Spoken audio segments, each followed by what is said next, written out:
As we have discussed earlier, structuralism emerged as a groundbreaking approach to comprehensively examine various cultural aspects, including language, mythologies, literature, kinship relations, rituals, and fashion. The structuralists employed a specific analytical method known as structural analysis to study these social phenomena.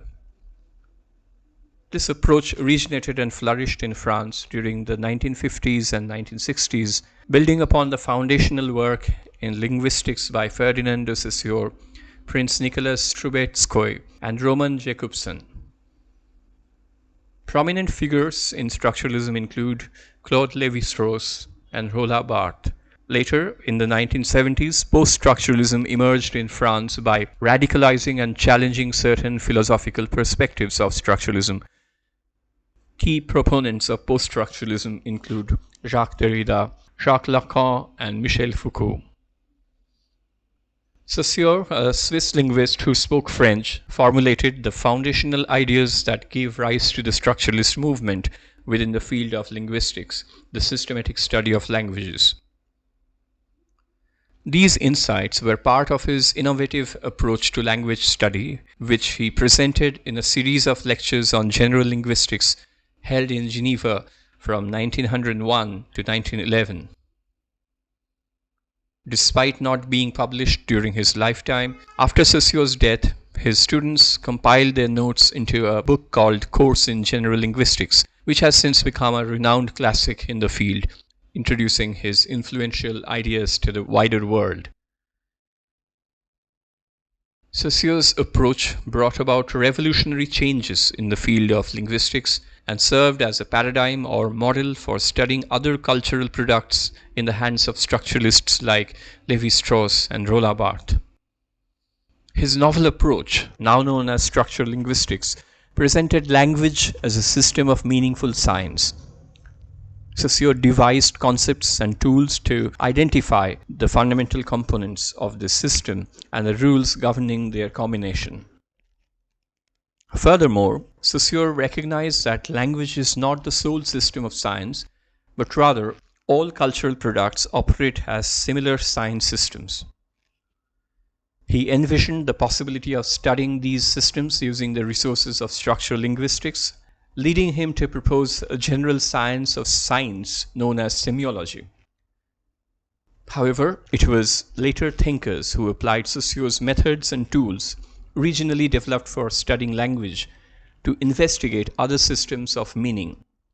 For example, Lévi-Strauss employed these principles in the study of cultural anthropology, while Roland Barthes applied them to the analysis of literature and so forth.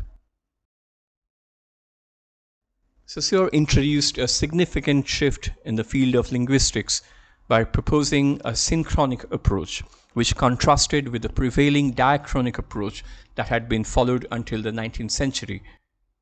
The diachronic method focused on the comparative and historical aspects of language, examining similarities and differences within language families and tracing the evolution of languages over time.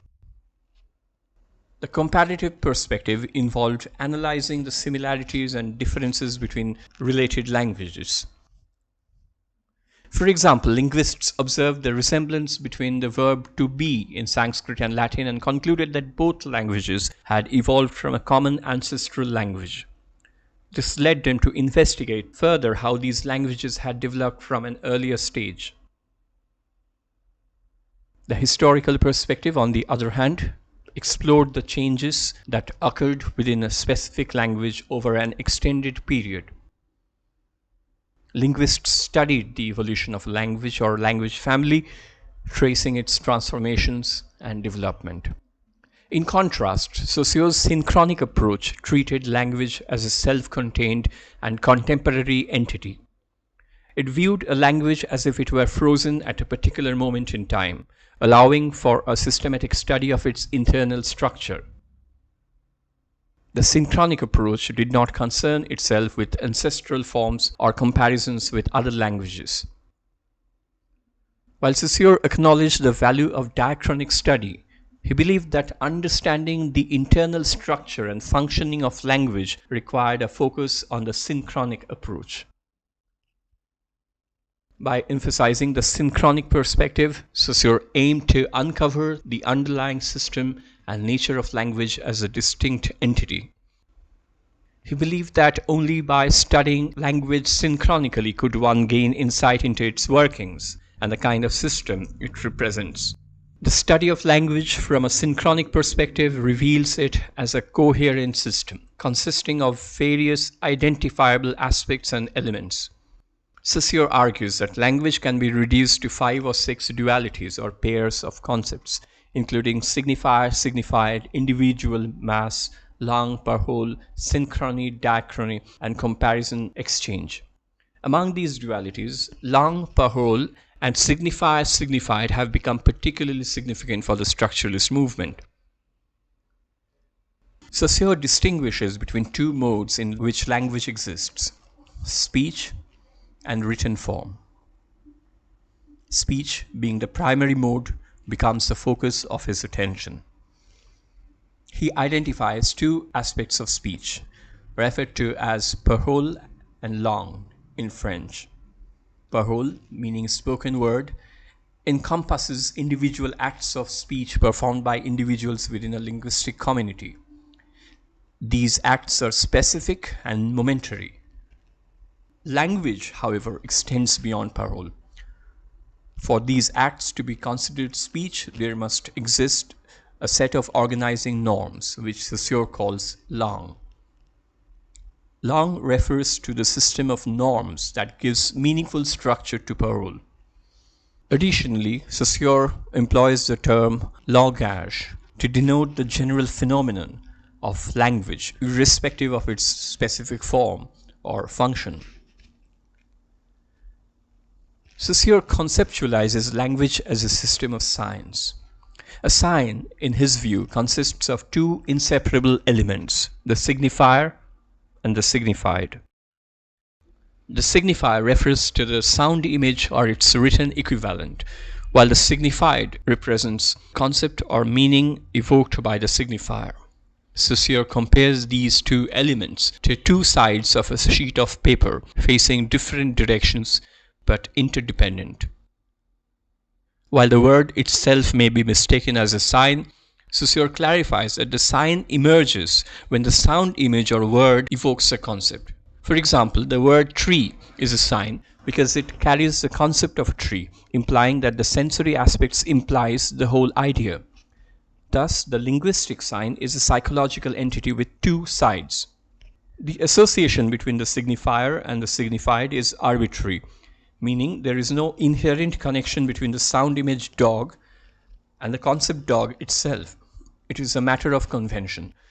However, this arbitrariness does not imply that any sound image can be linked to any concept freely.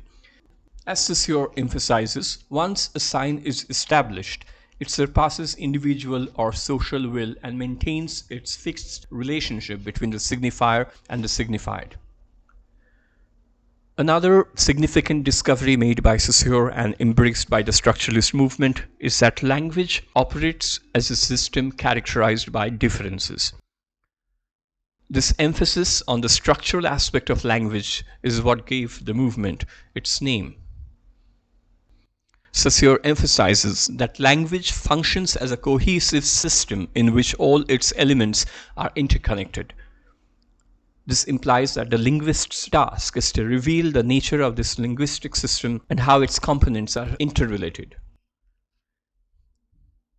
The linguist must identify the specific elements and their positions within a system, as well as the rules governing its operation and development. Language can be understood as a double system consisting of phonology and morphology. Phonology pertains to the study of elementary speech sounds known as phonemes in a particular language. Phonemes are the fundamental and indivisible units within a language's expressive system. They are considered distinctive because substituting one phoneme for another can lead to a change in meaning. For example, replacing P with B in the word pit transforms it into bit. Hence, P and B are recognized as contrastive phonemes in English. Standard English comprises a system of 44 phonemes, while Hindi consists of 46. On the other hand, morphology focuses on the study of morphemes. A morpheme is the smallest meaningful unit of speech sounds within a specific language. It is composed of one or more phonemes and recurs with the same or similar meaning in the language. Some morphemes function as complete words, such as man and open, while others appear as components of words like dis in disgrace and full in disgraceful. Morphology investigates how phonemes combine to form words and other morphemes. The key insight made by Saussure and subsequent structural linguists like Trubetskoy regarding these systems pertains to their composition. The phonic and morphic systems are not formed by pre-existing elements, phonemes and morphemes, entering into relationships with each other. The elements within these systems lack any inherent substance or identity prior to and apart from the systems themselves.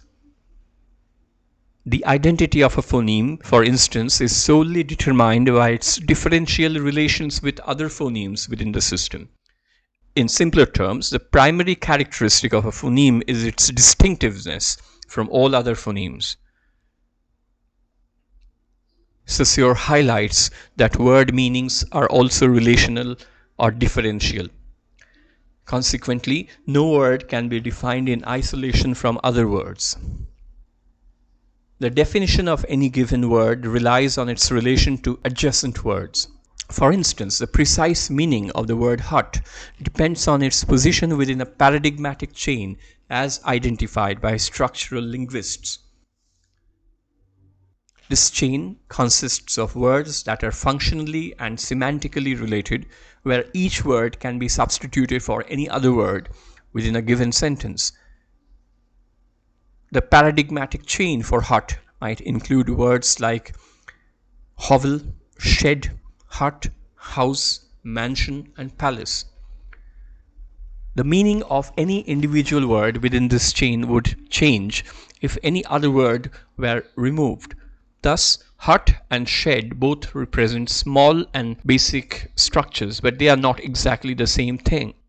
One primarily serves as shelter, example, a night watchman's hut, while the other is primarily used for storage. Without the other word, each would need to encompass both meanings and would thus be a different word. Similarly, a mansion can be defined as a dwelling larger and grander than a mere house, but not as expansive and majestic as a palace. Thus, we define mansion by explaining how its meaning relates to the other two words surrounding it. This interdependent nature of word meanings becomes clearer when considering paired opposites as examples. Terms like male and female derive meaning from their relation to one another, with each designating the absence of characteristics associated with the other. Likewise, the meaning of day is defined by its connection to the concept of night.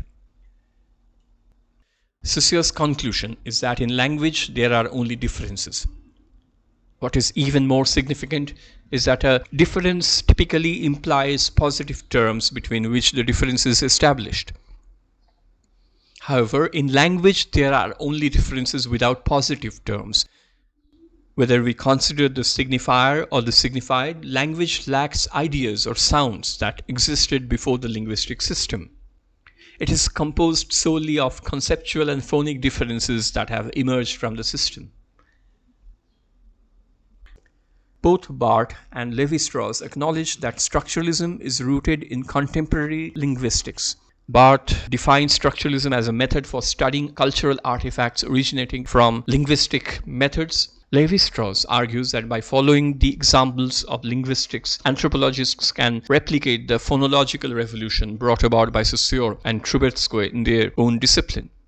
Saussure himself foresaw the potential extension of linguistic methods beyond the field of linguistics to the study of all cultural phenomena. This is evident in his discussion on the need for a science of semiology, a general science of science that would encompass the study of all science systems. One may wonder what links language and other cultural phenomena and justifies the application of linguistic methods to the study of other cultural and social phenomena. In other words, why is linguistics relevant to the study of other cultural and social phenomena? The application of linguistic analysis methods to other cultural phenomena is based on two insights. The fact that social and cultural phenomena are signs, and that they lack inherent essences but are defined by a network of internal and external relations. In order to understand how linguistic study methods can be applied to the analysis of cultural and social phenomena, it is necessary to perceive these phenomena as signs. Unlike language, where the nature of signs is readily apparent, it may not be immediately obvious how cultural and social institutions such as a game of football or kinship relations can be viewed as sign systems. For societies in which these institutions exist, they are deeply ingrained in their daily lives to the extent that they are not consciously recognized as constructs. They are simply taken for granted, much like natural objects. As Heidegger would suggest, we often perceive them as being proximally present at hand, encountered in the same way we encounter physical objects. However, in reality, cultural and social phenomena are not natural objects. A natural object, like a tree, can be understood through objective descriptions that outline its inherent and essential qualities. The knowledge of a tree is complete in natural sciences when all its intrinsic qualities are known. On the other hand, a game of football cannot be comprehended solely through an objective description of the actions that occur on the football field. If an observer without knowledge of the specific culture were presented with a game of football, they could provide an objective description of the actions taking place, but they would not grasp the meaning that these actions hold for a member of the culture in which football is an established institution. In other words, for a member of that culture, the game of football functions as a system of signification. The external actions on the field act as signifiers relating to a signified meaning. The entire cultural sphere of a society can be viewed as a collection of human creations that hold specific meanings for its members, encompassing mythologies, marriage customs, social norms, games, rituals, literary works such as poetry and novels, advertisements, and more. The second key insight that allows the application of linguistic methods to all social and cultural phenomena is that the meanings these phenomena hold for a cultural group are determined by the network of relations or structure in which they are embedded. In other words, if human actions or creations carry meaning, there must exist an underlying system of conventions that enables these meanings to exist. For example, the objectively observable actions taking place on a football field during a game acquire significance and form the meaningful institution of football due to the rules and conventions that govern them. These actions derive their meaning only within the framework of specific institutional conventions. While it is possible to kick a ball between two posts wherever they are present, the act of scoring a goal assumes its meaning exclusively within the particular institutionalized framework known as football. These actions are organized and structured according to specific conventions. Thus, the cultural meaning of any particular act or object is determined by a comprehensive system of constitutive rules. These rules do not merely regulate behavior, rather they create the possibility for specific forms of behavior to emerge. Just as the rules of English enable sequences of sounds to carry meaning, allowing the formation of grammatical or ungrammatical sentences, various social rules enable activities such as marriage, scoring a goal, writing a poem, or displaying impoliteness. In this sense, a culture consists of a collection of symbolic systems that operate within the framework of these rules. The task of structuralists, regardless of their field, goes beyond mere data collection. They are also responsible for examining the underlying relations that allow things to function as science. Their goal is to make explicit and tacit knowledge possessed by competent individuals within a culture which enables them to recognize and interpret science. Claude Lévi-Strauss, for instance, applied structural analysis to various phenomena such as mythologies and kinship relations. An example of his method can be seen in his treatment of the Oedipus myth. He situated the individual story of Oedipus within the larger context of the cycle of tales connected to the city of Thebes. He then identified recurring motifs and contrasts in these tales and used them as a basis for interpretation. By doing so, he reconstructed the story and its cycle in terms of fundamental oppositions such as animal, human, relation, stranger, husband, son, and others. Concrete details from the story were examined within the context of this broader structure, which was understood as an interconnected network of symbolic, thematic, and archetypal dyadic pairs. Roland Barthes, on the other hand, demonstrated how institutions of popular culture, such as wrestling, can be subjected to structural analysis. While wrestling and boxing may be objectively different sports, Barthes explored the cultural conventions that give them distinct meanings in contemporary French culture. For example, he questioned why betting occurs in boxing but not in wrestling, or why it would be unusual for a boxer to scream and writhe in agony like wrestlers do. These differences are explained by a complex set of cultural conventions that transform wrestling into a spectacle rather than a contest. Barthes described boxing as a Jansenist sport focused on demonstrating excellence, with interest primarily directed toward the final outcome and visible suffering interpreted as a sign of impending defeat. In contrast, wrestling is seen as a dramatic performance where each moment must be immediately intelligible as a spectacle. The wrestlers themselves embody physical caricatures, playing moral roles, and the outcome is of interest for its symbolic significance. Unlike boxing, where rules exist externally to the match, defining boundaries that must not be crossed, wrestling incorporates rules as conventions within the performance, expanding the range of possible meanings that can be conveyed. Rules in wrestling are meant to be violated, allowing the evil character to be more vividly portrayed and engaging the audience in a sense of vengeful fury. While rule violations may occur visibly, even if hidden from the referee, a violation that remains concealed from the audience would be pointless. Suffering in wrestling must be exaggerated, but also intelligible, and specific notions of intelligibility and justice significantly differentiate wrestling from boxing, shaping it into a grandiloquent and fundamentally reassuring spectacle, as Barthes illustrated.